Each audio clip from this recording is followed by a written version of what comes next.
Praise the Lord. आज पुन्हा एकदा आपण प्रभूच्या वचनाकडे जाऊया. त्याच्यातून काय प्रभू आपल्याला शिकवतो आहे, सांगतो आहे ते पाहूया. आपण आज उत्पत्तीच्या पुस्तकाकडे जाणार आहोत.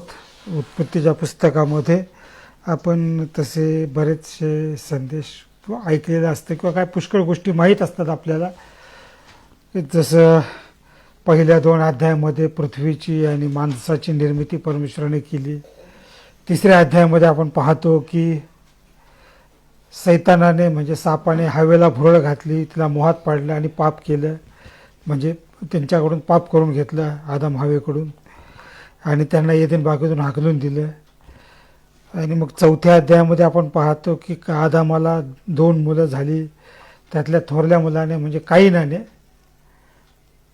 हाबेलाचा वध केला, म्हणजे त्याचा खून केला, हे आपण पाहतो. मग पुढे अशा प्रकारे जातो. पण आज आपण 4थ्याच अध्यायाकडे पाहणार आहोत. 4थ्या अध्यायामध्ये पाहणार आहोत एक वेगळा मुद्दा आहे की ज्याच्याविषयी फारसा विचार केला जात नाही किंवा चर्चा केली जात नाही. तर अशा एका ह्याच्यामध्ये 4थ्या अध्यायाचं जर वैशिष्ट्य आपण पाहिलं तर याचे 3 भाग पडतात. पहिल्या वचनाचा पासून 16व्या वचनापर्यंत एक भाग आहे. मग 17व्या वचनापासून 24व्या वचनापर्यंतचा एक भाग आहे आणि मग 25व्या वचनाचा एक भाग आहे. तर तिन्ही भागांची सुरुवात जर तुम्ही बघितली तर तिन्ही भागांची सुरुवात एकसारखीच आहे, एक प्रकारेच केलेली आहे. तुम्ही ती जर वचनं काढून पाहिली तर. असो, पण आज आपण जो भाग पाहणार आहोत तो भाग आहे 4था अध्याय आणि 16 ते 24 ही वचनं. उत्पत्तीचा 4था अध्याय 16 ते 24 ही वचनं आपल्यासाठी माझी पत्नी मिसेस प्रमिला वाचून दाखवेल आणि टाईप मोठा करून खास तिच्यासाठी तो ठेवलेला आहे, म्हणजे सरळ वाचता येईल अशा प्रकारे तिच्या हातामध्ये दिलेला आहे आणि त्यामधून तो वाचेल. आता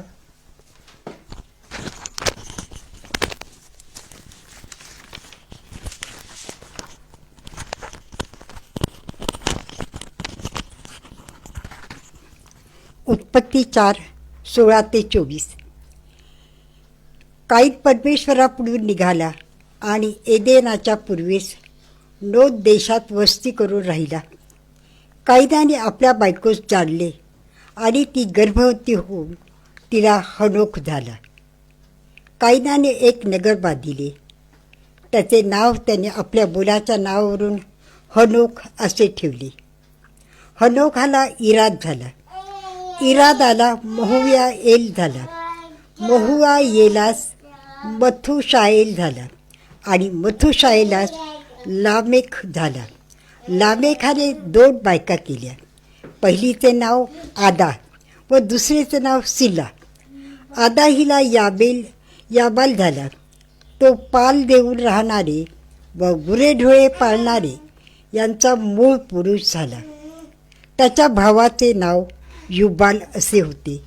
तो तंतुवाद्ये व वायुवाद्ये वाजविणाऱ्या सर्वांचा मूळ पुरुष झाला. सिला हिलाही तुबल काईन झाला. तो तांब्याची, लोखंडाची व धारदार सर्व प्रकारची हत्यारे घडवणारा झाला आणि तुबल काईनास नामा नावाची बहीण होती. लामेख आपल्या बायकांना म्हणाला, आदा आणि सिला, तुम्ही माझी वाणी ऐका. लामेखाच्या बायकोने, माझ्या भाषणाकडे कान द्या. एका पुरुषाने मला घाय केला, एका तरुणाने मला प्रहार केला, म्हणून मी त्याला ठार मारले. कायनाबद्दल 7 पट सूट घ्यायचा तर लामेखाबद्दल 77 पट घेण्यात येईल. थँक्यू.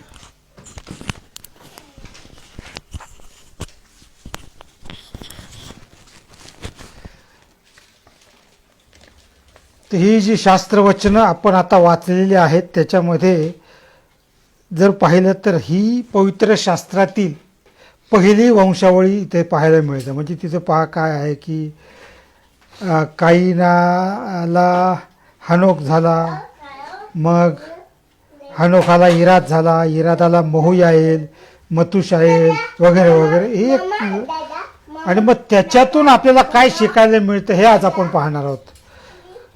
कारण परमेश्वराचं वचन हे कुठेही असं उगीच काहीतरी सांगता अशातलं नाही किंवा काहीतरी जागा आहे म्हणून काहीतरी लिहिलं असं नव्हे, तर त्याच्यामधून काहीतरी गोष्टी परमेश्वर आपल्याला पाहतो, शिकवतो आणि त्या गोष्टी आपल्याला पाहायच्या आहेत. वर पाहिलं तर आपण म्हणणार की ह्याच्यात काय विशेष आहे, याचा मुलगा तो, त्याचा मुलगा तो, वगैरे वगैरे. तर पहिली गोष्ट अशी आहे की हा जो काळ होता, हा काळ कसा होता की आदामाला एदेन बागेतून काढून टाकलं आणि तो एदेन बागेच्या बाहेर आला. आणि त्याच्यानंतर ज्यावेळेस नोहाच्या काळात जलप्रलय झाला त्याच्यामधला हा काळ होता. म्हणजे सुमारे 1500 वर्षांचा काळ होता हा, 1500 वर्ष. ह्या 1500 वर्षाच्या काळामधलं जे चित्र आहे ते कसं काय होतं, तर ह्या भागामध्ये एक तर आपल्याला मानवाची संस्कृती, मानवी संस्कृती किंवा मानवी समाज वगैरे गोष्टी कशा निर्माण झाल्या त्याची माहिती आपल्याला मिळते ह्या शास्त्र भागामध्ये. की मानवाचं पतन म्हणजे एदेन बागेमध्ये मानवाने देवाची आज्ञा मोडली, त्याच्यानंतर 1500 वर्षांनी जलप्रलय म्हणजे पृथ्वीचा नाश पाण्याने झाला, देवाने केला नाही का. 40 दिवस पाऊस, 40 दिवस 40 रात्री पाऊस पडला. आणि ह्या काळाविषयी स्वतः येशूनं काय म्हटलं होतं मत्तई 24:37 की नोहाच्या दिवसात होते त्याप्रमाणे मनुष्याच्या पुत्राचे येणे होईल. नोहाच्या काळामध्ये कसं होतं आपण बघितलं तर लोक दुष्ट प्रवृत्ती वाढली होती, दुष्टाई वाढली होती वगैरे गोष्टी. आणि अशा त्या काळाचं चित्र होतं. आता या शास्त्र भागामध्ये आपल्याला पाहायला मिळतं की काईनाने काय केलं होतं की त्याने त्याच्या भावाचा खून केला होता आणि परमेश्वराने त्याला विचारलं होतं वगैरे आणि परमेश्वराने मग त्याला शिक्षा किंवा शाप दिला होता. आणि परमेश्वराची अशी इच्छा होती की काईनाने योग्य मार्गाने चालावं, योग्य मार्गाने पश्चाताप करावा आणि पुन्हा देवाशी समेट घडवून आणावा. आणि म्हणून त्याने दयेने आणि कृपेने या काईनाला समजावून सांगण्याचा प्रयत्न केला. पण आपण काय पाहतो की काईन देवाने शाप दिल्यानंतर तो परमेश्वरापुढून निघाला आणि एदेनाच्या पूर्वेस नोद नावाच्या देशात जाऊन राहिला. इंग्रजीमध्ये असं म्हटलेलं आहे की परमेश्वराच्या समक्षतेपासून निघाला किंवा परमेश्वरापुढून निघाला, परमेश्वराच्या दृष्टीपुढून निघाला. वास्तविक पाहता परमेश्वराचे नेत्र सर्वत्र आहेत, त्याला सर्व काही दिसतं, त्याच्यामुळे त्याच्यापासून लपून राहणं शक्य नाही.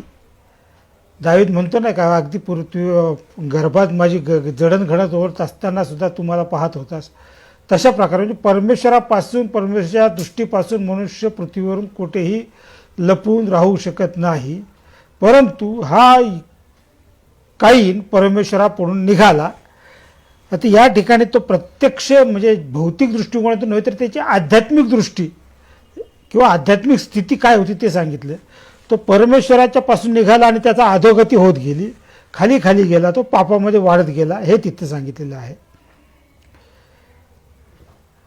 आदामाने पुढे काय झालं की काईनाने नोद देशात जाऊन राहिल्यावर त्याने काय केलं की देवहीन म्हणजे देवाला न मानणारा समाज निर्माण केला.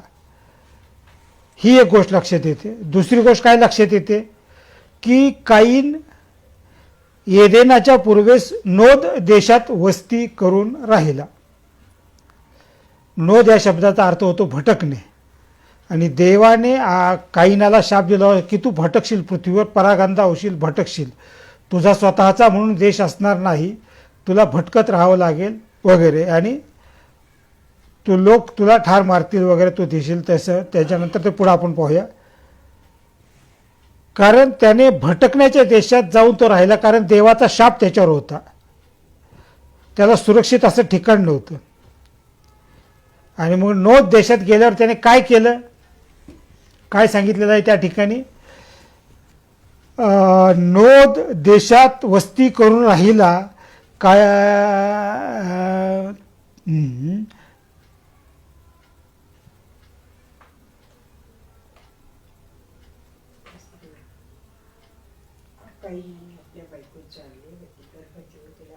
हां, काईनाने एक नगर बांधले, त्याचे नाव त्याने आपल्या मुलाच्या नावावरून हनोख असे ठेवले. काय केलं त्यांनी? परमेश्वराने त्याला काय शाप दिला होता की तू भटकणारा होशील, एका जागी राहणार नाहीस, भटकणारा होशील, तुझा स्वतःचा असा देश राहणार नाही, तू सुरक्षित राहणार नाहीस, तुला सतत भटकावं लागेल, सतत भीतीच्या छायाखाली राहावं लागेल. पण परमेश्वराचा हा शाप लक्षात न घेता किंवा तशा प्रकारे न वागता काईनाने काय केलं की एक नगर बांधलं. म्हणजे जगातला सगळ्यात पहिला सिटी प्लॅनर, शहराची रचना करणारा, शहर बांधणार, शहराची बांधणी करणारा, शहराची रचना करणारा, कुठे काय असावं, कुठे घरं असावी, कसे रस्ते असावेत, काय वगैरे हे सर्व ठरवणारा कोण होता? काईन होता. काईनाने शहर बांधलं आणि त्या ठिकाणी तो राहिला. जर आपण पूर्वीच्या काळापासून पाहिलं तर शहर किंवा नगर, आता शहर म्हणजे आपल्यासारखं आजचं पुण्या मुंबईसारखं मोठं शहर निश्चितच नव्हतं ते, परंतु त्या काळाच्या मानाने ते एक मोठं शहर असणार आणि त्या शहरामध्ये तो सुरक्षित राहिला. त्या शहराची रचना कशी असायची? मजबूत घरं आणि नगराच्या भोवती तटबंदी, कडेकोट तट असणार, त्याला भक्कम वेशी, दरवाजे, त्याच्यामुळे मग तो सुरक्षित असा होतं. ज्यावेळेस देवाने, आपण पाहतो की देवाने त्याच्यावर खून केली किंवा त्याला खून निर्माण केली, कसे केली ते निश्चित सांगितलं नाही, आणि त्याच्यामुळं की जी ती खून पाहिल्यावर काही जे असेल त्यावेळेला मग कोणी त्याला मारू शकणार नाही, अशा प्रकारे देवाची सुरक्षितता देवाने दिली होती. परंतु काईनाला ती सुरक्षितता पुरेशी वाटली नाही आणि त्यांनी काय केलं? त्यांनी स्वतःच्या सुरक्षिततेसाठी एक शहर बांधलं. पहिली गोष्ट म्हणजे एक मुद्दा आपण लक्षात घेऊया की काईन हा दुष्ट होता, सैतानाचं बीज त्याच्यामध्ये होतं आणि सैतानाच्या बीजानुसार तो वागत गेला. त्याने शहर बांधलं, म्हणजे थोडक्यात त्यांनी देवाच्या अटीनुसार, देवाने ज्याला जे सांगितलं होतं त्या प्रकारे जगायला नकार दिला. त्याने पापाचा पश्चाताप करायला नकार दिला. भटकणारा होण्याऐवजी त्यांना स्वतः बांधलेल्या शहरात स्थिर स्थावर होऊन त्याने राहायचं ठरवलं आणि त्या शहराला पुन्हा त्याने काय केलं? त्याच्या स्वतःच्या मुलाचं नाव दिलं. म्हणजे स्वतःची प्रतिष्ठा, स्वतःचं नाव, मान मारता मोठा करण्याचा त्याने प्रयत्न केला.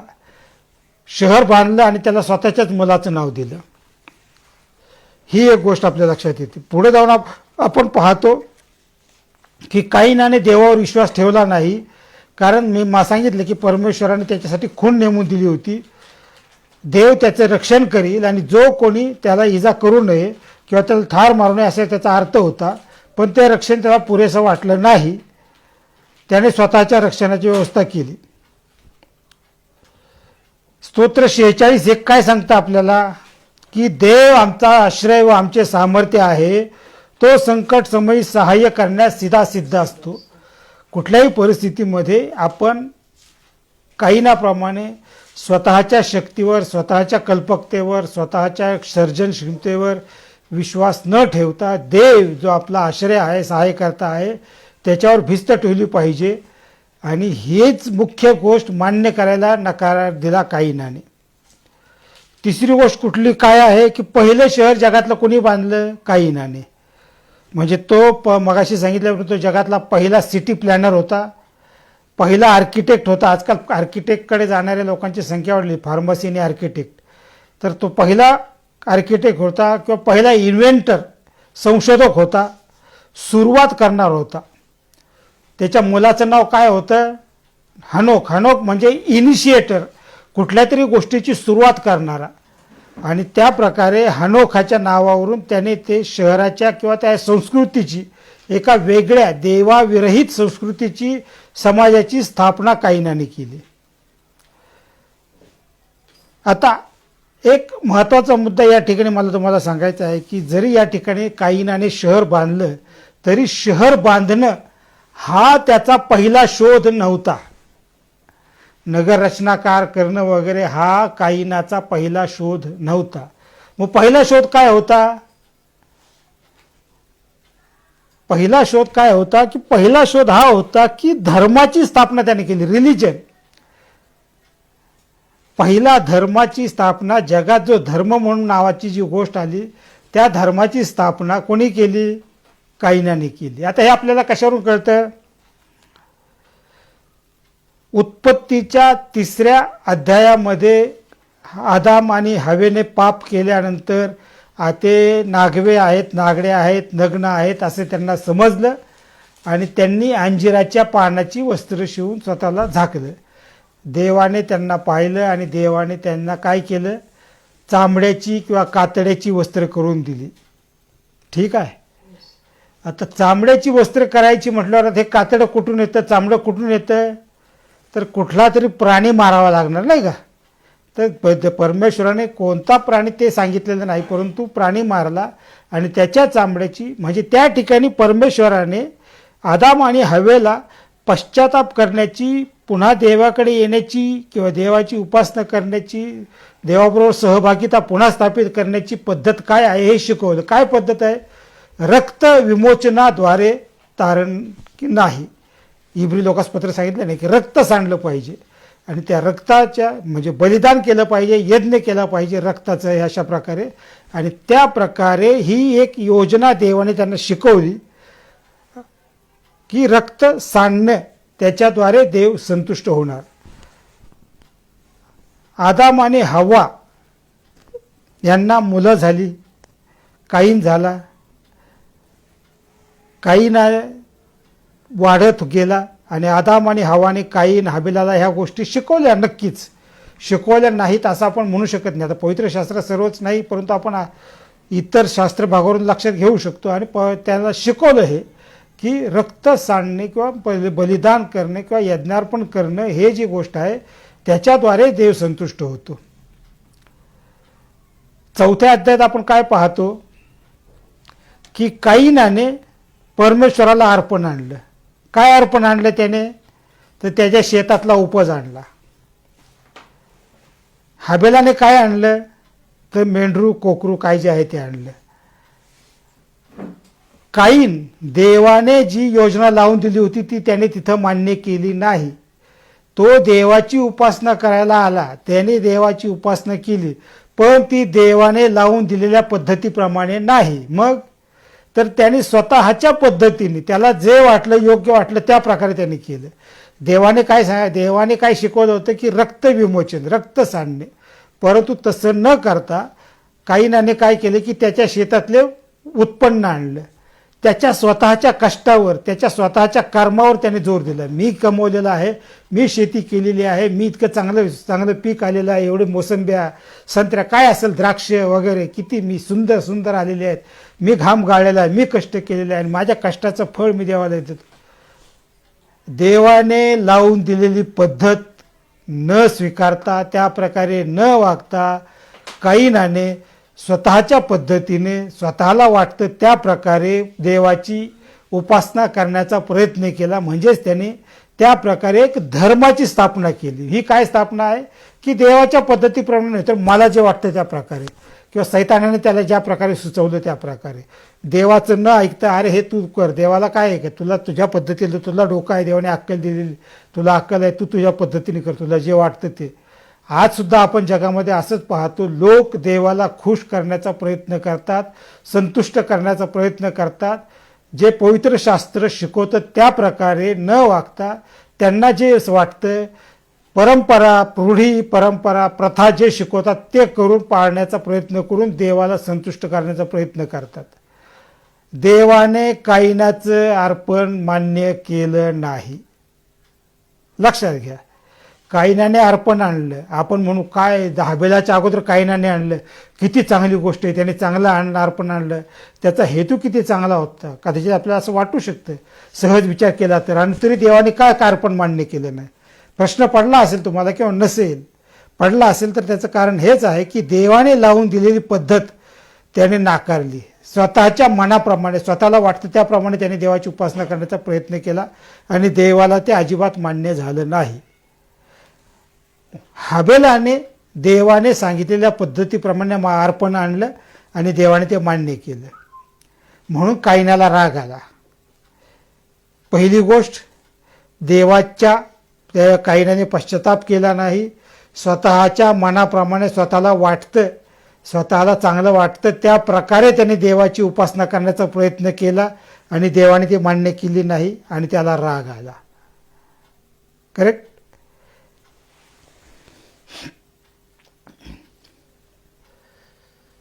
मग पवित्र शास्त्रामध्ये इथं आपण जे पाहतो की भीती, हाव, गर्व, हिंसा, वर्चस्व मिळवणं ह्या ज्या भावना मानवाच्या मनात आहेत त्यामध्येच शहराचं मूळ आहे. शहराची स्थापना कशामुळे झाली असं पवित्र शास्त्रातून आहे. कायनाला लोक त्याला मारतील याची भीती वाटत होती, त्याला स्वतःविषयी गर्व वाटत होता, हाव वाटत होती, वर्चस्व, जगावर वर्चस्व मिळवावं अशी त्याची इच्छा होती. हिंसाचार, त्याच्याविषयी आपण पुढे पाहूया, हे त्याचे हे होते. आणि अशा परिस्थितीमध्ये त्यामुळे त्याने ते शहर बांधलं. थोडक्यात पवित्र शास्त्राच्या नुसार शहर किंवा नगर हे पतित असं आहे, पतन पावलेलं, देवापासून वेगळं विभक्त राहण्याचा मनुष्याचा तो प्रयत्न आहे, संस्कृती आहे. संस्कृती शाप यांच्या वाढीचं तसंच पाप आणि दुष्टाईच्या वाढीचं प्रतीक आहे पवित्र शास्त्रानुसार. आजकाल आपण जे पाहतो की गरजेनुसार शहर वाढत जातात. एक छोटं वस्ती असते, मग त्याच्या ठिकाणी लोकसंख्या वाढत जाते, मग अजून घरं वाढतात, मग असे वाढत वाढत मोठे. आता पुण्यामध्ये 23 आजूबाजूच्या गावांचा समावेश करून अजून मोठं केलेलं आहे. महाराष्ट्रातलं ते सर्वात मोठं शहर झालेलं आहे. आता मुंबईपेक्षा त्याची क्षेत्रफळ मोठं झालेलं आहे तशी. परंतु पवित्र शास्त्रामध्ये शहराची रचना जी किंवा शहराची जी स्थापना झालेली आहे ती अशा प्रकारे दुष्टाईतून झालेली आहे. म्हणजे थोडक्यामध्ये काय आहे की पापाची वाढ होत गेली टप्प्याटप्प्याने, हे आपल्याला पाहायला मिळतं. देवाने सांगितलेल्या पद्धतीप्रमाणे कायनाने अर्पण केलं नाही, उपासना केली नाही, ती देवाने मान्य केली नाही म्हणून त्याला राग आला. त्या रागाच्या पद्धतीने त्याने पहिला खून केला, हाबेलाचा, स्वतःच्या भावाचा खून केला. खून केल्यानंतर तो देवाच्या समोरून निघाला. देवासमोरून पश्चाताप न करता, देवाला मी चुकलो, माझी क्षमा करा असं न म्हणता रागाने देवाच्या समोरून गेला. माझा मी वेगळा राहतो, माझं मी पाहतो, मी समर्थ आहे, सक्षम आहे, मला काय करायचं, मला तुझी गरज नाही असं समजून असं म्हणून तो देवापासून निघून गेला आणि त्याने शहर बांधलं, शहरामध्ये राहिला. मग त्याने आपल्या बायकोला जाणलं आणि त्याला मुलगा झाला. पुष्कळदा विचारलं जातं, मलाही बरेचदा प्रश्न विचारतात लोक की कायनाने, तिथं तर आदाम हवा दोघंच होते आणि त्या कायन आणि हाबेल ही मुलं झाली, मग त्यांना कायनाची बायको कोण, त्याला कुठून बायको मिळाली, ह्याचं उत्तर मी बऱ्याच वेळा बायबल कॉलेजमध्ये आमच्या दिलेलं आहे, इतरत्र. आज मी त्या विषयाकडे वळणार नाही, पुढे त्याच्याकडे आपण पाहूया. फार चांगलं तो हे आहे आणि यावेळे तर त्याच्याविषयीचा विचार आपण नंतर पाहूया. परंतु त्याला मग तो हनोक झाला आणि अशी ती वाढत गेली त्याची मुलं, वंशावळी. ही वंशावळी म्हणजे दुष्टाईची वंशावळी. 2 वंशावळ्याचा इथे आपल्याला पाहायला मिळतात. तर पुढची वंशावळीचा आपण नंतर विचार करू. सुरुवातीला मी असा विचार केला की दोन्ही वंशावळीचा तुलनात्मक अभ्यास एकदाच करायचा, परंतु तो फार मोठा विषय ताणत जाणार होता, वाढत जाणार होता. म्हणून मी पहिलं म्हटलं की पहिलं आपण ह्या दुष्ट आदामाचीच दोन्ही मुलं, आदाम, कायन आणि हाबेल गेल्यानंतर, हाबेलानंतर कायनाला जो शेत झाला ती वंशावळ, ती 25व्या वचनापासून पुढं आहे. तर ते पाहूया. तर ही दुष्ट लोकांची सही वंशावळ आहे.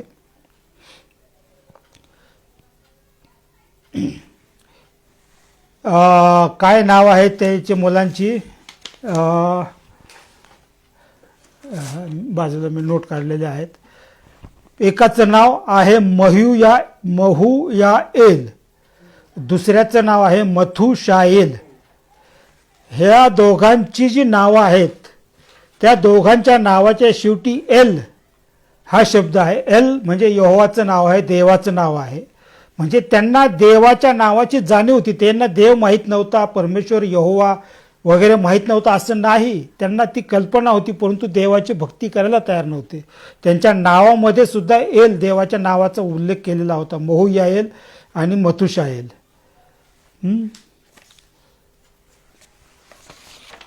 त्यानंतर पुढे जाऊन आपण पाहतो की आता आदामापासून 7वा पुरुष की 7वी पिढी म्हणजे कोण, तर लामेक. हा काईनाच्या याच्यातला लामेक हा 7वा आदामापासून. तर लामेक हा जो हिब्रू शब्द आहे किंवा नाव आहे त्याचा अर्थ काय होतो, बलवान, स्ट्रॉंग, पॉवरफुल, शक्तिशाली. आत्ता या वचनामध्ये लामेखाविषयी जी गोष्ट सांगितलेली आहे, अगदी पहिली गोष्ट काय सांगितलेली आहे वचनामध्ये, मथुशायलास लामेख झाला. आणि त्याच्या पुढचं वाक्य आहे, लामेखाने 2 बायका केल्या, पहिलीचे नाव आदा व दुसरीचे नाव सिल्ला. काय सांगितलं, 2 बायका केल्या. काय वैशिष्ट्य त्याच्यामध्ये, असं का सांगायचं काय कारण आहे, तर परमेश्वराने जी पद्धत लावून दिली होती ती पद्धत काय होती, लग्नाच्या विषयी परमेश्वराने काय सांगितलं होतं, यास तो पुरुष आपल्या आई बापा सोडून आपल्या स्त्रीशी जोडून राहील. एक पुरुष एका स्त्रीशी, एका पुरुषाची एक बायको, एका बाईचा एक नवरा. ही परमेश्वराने उत्पत्तीमध्येच लावून दिलेली गोष्ट आहे, नियम आहे.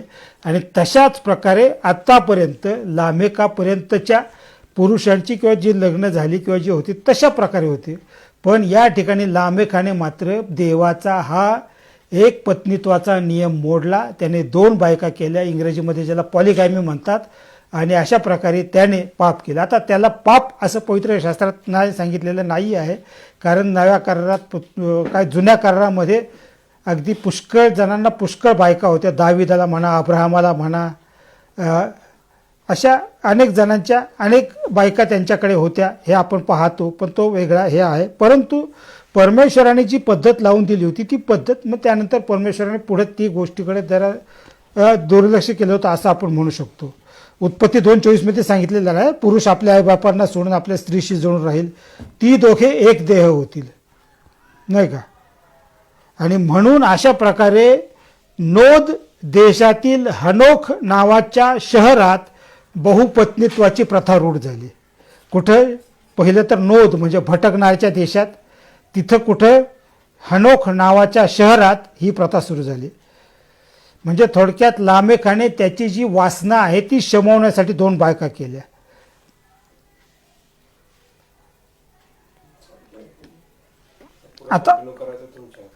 आता मी काय करतो की आपला मुद्दा मी या ठिकाणी थोडासा एक मुद्दा संपवतो आणि मी थांबवतो आणि मग पुढे आपण अजून काय शिकायला मिळते ते पुढे पाहूया. कारण वेळ जास्त झालेला आहे, तर तसं होऊ नको. तर तुमच्या लक्षात राहावं या दृष्टिकोनातून की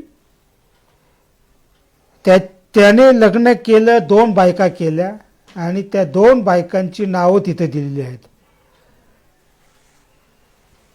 आदाम आणि हव्वा ह्यांचं नाव दिलेलं आहे आदामाचं. पण स्त्रियांपैकी हव्वेचं नाव दिलेलं आहे, ते आदाम आणि हव्वा नाव ठेवलं देवाने. त्याच्यानंतर इथपर्यंत कुठल्याही स्त्रीचं नाव बायबलमध्ये दिलेलं नाही. काईनाच्या बायकोचं नाव दिलेलं नाही, त्याच्या मुलाची याला मुलगा झाला त्यांच्या कोणाच्याही बायकाचं नाव दिलेलं नाही. पण लामेकाच्या बायकांची नावं दिलेली आहेत. ह्याचं कारण असं की नावं देण्यामागं, नावं सांगण्यामागं त्या स्त्रियांचा किंवा त्या नावाचा किंवा त्या परिस्थितीचा पुढे बायबलमधील काही घटनाशी किंवा निश्चित अर्थ आहे, काही संबंध आहे, त्याच्यातून काहीतरी शिकायला मिळतं, देव काहीतरी सांगतो आणि त्यामुळे ती नावं त्या ठिकाणी दिलेली असतात. आणि ती नावं जी आहेत ती आदा आणि सिल्ला. मग ह्या नावाचा अर्थ काय आहे, मला वाटतं ते नावाचे अर्थ मी तुम्हाला सांगतो आणि मग त्याच्यातून काय शिकायला मिळतं ते जर आपण बघूया पुढे. त्याच्या पहिल्या बायकोचं नाव होतं आदा. आदा म्हणजे आता हे सारा साहजिक ही हिब्रू भाषेमधले नाव आहेत. त्याचे अर्थ काय होतात, एक तर आनंद, प्लेजर, आनंद मिळणारे, समाधान समाधान देणारी एक. दुसरा अर्थ असा होतो की शृंगार, सजावट, स्वतःला सुंदर करणारी. म्हणजे थोडक्यामध्ये काय आहे की ही आदा जी होती ही स्वतः आजकालच्या जगात आपण म्हणतो ना मेकअप करणाऱ्या बाया अतिशय मेकअप वगैरे करतात वगैरे वगैरे, तशी मेकअप करणारी जगातली ही पहिली स्त्री होती.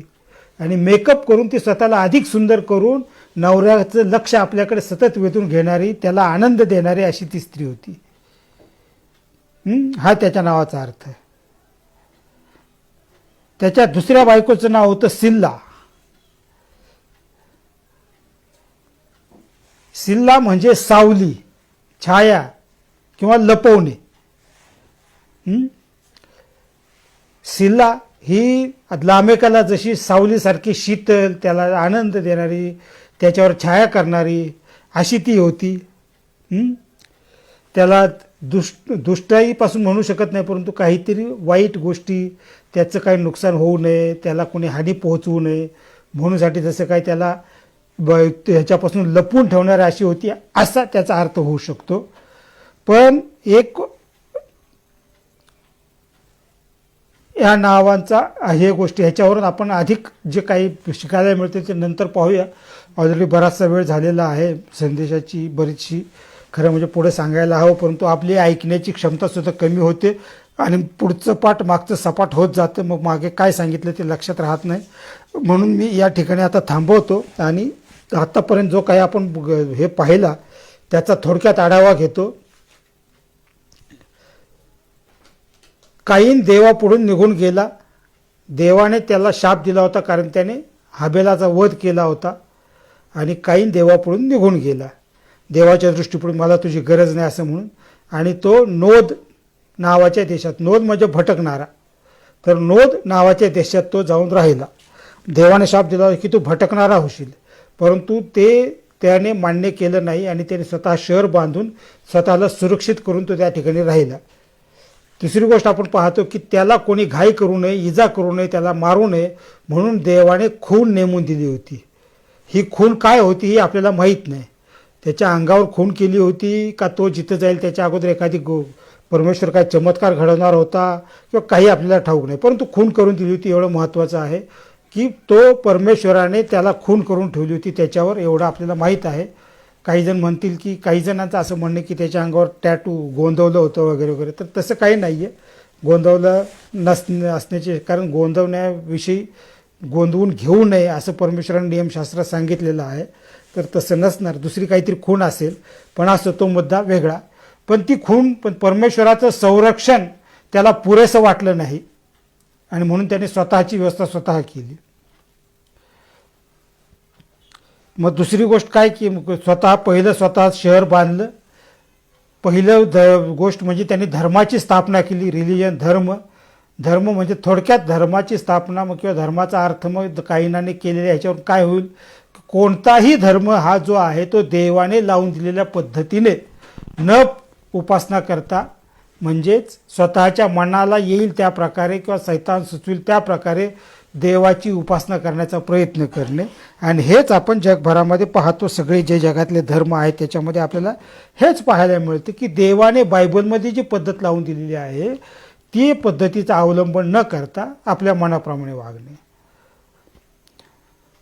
पुढची गोष्ट आपण पाहतो की पापाची वाढ होत गेलेली आहे. टप्प्याटप्प्याने पापाची वाढ होत गेलेली. जास्तीत जास्त ह्या वंशामध्ये एकामागून एक दुष्ट लोक जन्माला येत गेलेले आहेत. आणि मग तो लामेकाने 2 बायका केल्या. देवाने जो विधी लावून दिला होता लग्नाचा त्या विधीच्या विरुद्ध त्याने वर्तन केलं आणि त्याने 2 बायका केल्या. हे आपल्या हे आपण पाहतो. मग त्याच्या दोन्ही बायकांची नावं काय आहेत आणि त्या नावावरून आपल्याला काय शिकायला मिळतं ह्याचा एक भाग आपण पाहिलेला आहे. तर इथपर्यंत आपण आज पाहिलेलं आहे. ह्याच्या पुढचं आपण नंतर पाहूया, परंतु एवढं आपण लक्षात ठेवूया की ही कायनाच्या वंशावळीमधून ह्या 16 ते 24 वचनामधून आपल्याला जे पाहायला मिळतं, जो आध्यात्मिक बोध पाहायला मिळतो तो आपण लक्षात घेतला पाहिजे की देवाच्या दृष्टीपासून आपण लपून राहू शकत नाही, कुठेही जाऊ शकत नाही. देव आपल्याला सतत पाहत असतो. परमेश्वराचे नेत्र अखिल सृष्टीचे निरीक्षण करीत असतात असं पहिली इतिहासमध्ये सांगितलेलं आहे. त्याच्यामुळे त्याच्यापासून आपण लपून राहू शकत नाही. कुठलीही गोष्ट आपल्या मनातले विचार, आपण कुठली गोष्ट कोणी बघत नाही म्हणून करतो ती, परंतु परमेश्वराला सर्व काही दिसतं. आणि हे गोष्ट लक्षात ठेवून आपण आपलं स्वतःचं जीवन जगण्याचा प्रयत्न केला पाहिजे. प्रभूची स्तुती असो. इथपर्यंत आपण परमेश्वराने आपल्याला जे काही सांगितलं ते आपण शांतपणाने ऐकून घेतलेलं आहे आणि आपण ह्याच्यावर मनन करूया. आणि अजून आपल्याला त्याच्या पुढचं जे काय आहे ते ऐकायला आपण उत्सुक असालच. आपण तो शास्त्रभाग वाचत राहूया आणि त्याच्याविषयी मनन करत राहूया आणि पुढच्या आठवड्यामध्ये त्याच्या पुढचं आपण पाहूया.